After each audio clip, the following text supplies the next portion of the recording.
In the maze of questions, chasing all the facts, we're cooking up some knowledge in our little lab of rats. Equations in our notebooks, coffee in our paws, jokes about statistics and peer review laws. It's the Lab Rat Show where science is better when we talk together.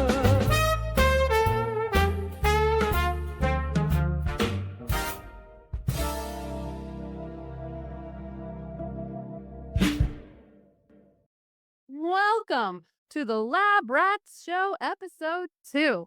My name is Dr. Anousheh McWhiskason, and my guest today is Dr. Eric C. Mason, PhD in Education Research and Policy, founder and principal research consultant for Nova Aventis ECM, and former research scientist where I used to be at the U.S. Department of Education.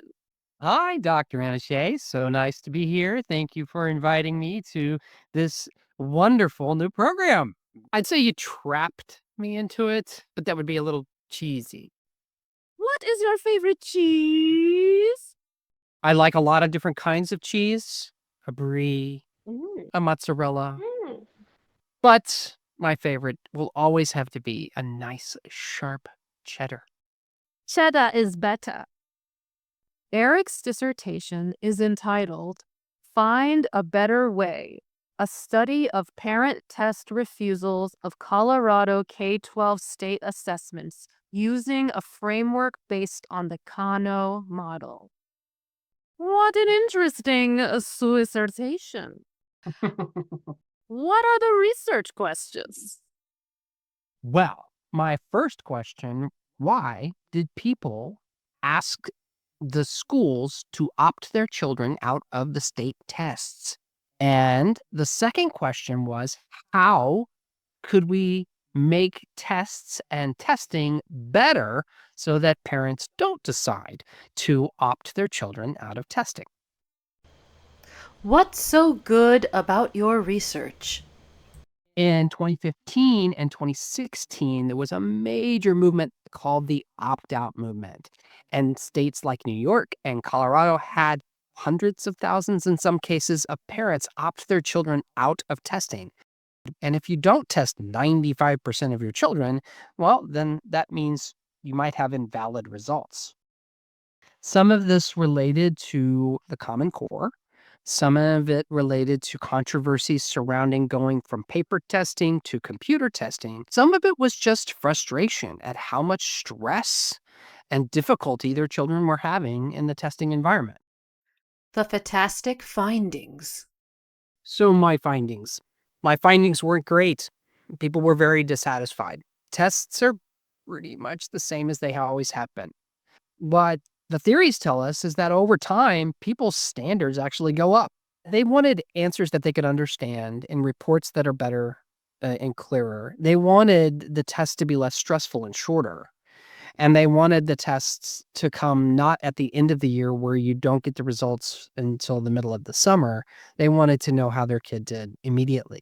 I would say that my theories were proven correct, that over time, we have to do a better job with our tests. We have to administer them in better ways and give more interesting information to parents and kids to keep them satisfied. Otherwise, we are going to face another situation down the road where people just say, I think I'll pass when the next testing season comes along. Why should people believe in your research? Because over time, the standards for what's acceptable to students and to parents shifts. And what was once just a nice to have has become a must have, as Noriaki Kano would have said it. If you want to be more satisfied with what you're receiving in education, the first step is to go get involved. Be there with your student as much as you can, because the more you are there, the more they will learn from you about what you need and want for your child. Plus, you will enjoy every second of the extra time with your kids. Why does research matter? because the things we study are too important for a guess. We should know so that we can take action and make changes that make our world better, safer, and more inclusive. Listen to the full interview for more research and more laughter exclusively on the Lab Rats Show podcast. Visit labratseducation.com to learn more.